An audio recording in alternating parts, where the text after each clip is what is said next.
I was born January 19th, 1807, Stratford Hall, Westmoreland County, Virginia. My father, Henry Lee, better known as Light Horse Harry Lee, George Washington's preeminent cavalry commander in our first war for independence. My mother, Ann Hill Carter, direct descendant of King Carter, Williamsburg, Virginia. When I was 6 years old, my father placed himself into self-exile in Barbados, leaving my mother and my siblings in dire financial straits.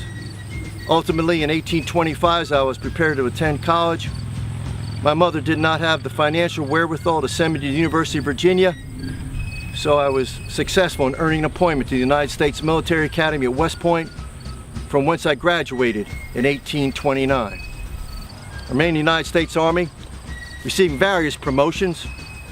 1846, I was serving under General Winfield Scott in Mexico. Served there with him from 1846 to 1848. Then from 1852 to 1855, I was the superintendent at West Point.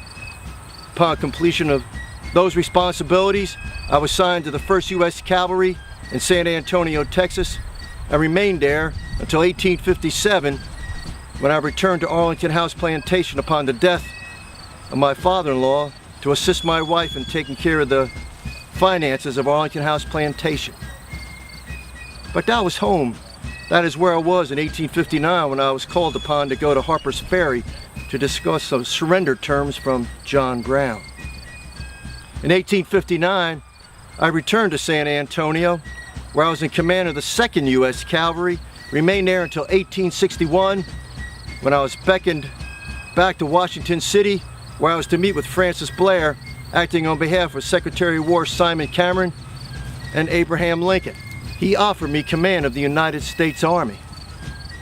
As a Virginian, I could not possibly bring myself to accept that promotion. 4 days after the offer, I submitted my resignation as a colonel in the United States Army, which also included my rejection of command of the United States Army.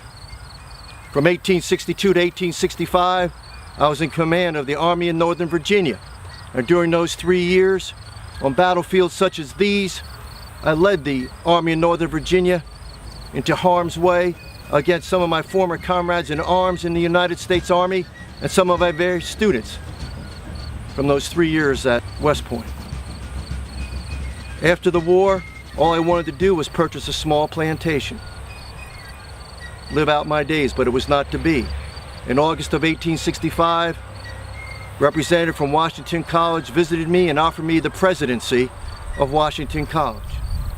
Unlike the 4 days I took to reject command of the United States Army, I accepted that offer on the spot. The 8 years of my life, of which I am the proudest, are the 8 years I spent as an educator, the 3 years as superintendent at West Point, and the 5 years I spent as the president of Washington College.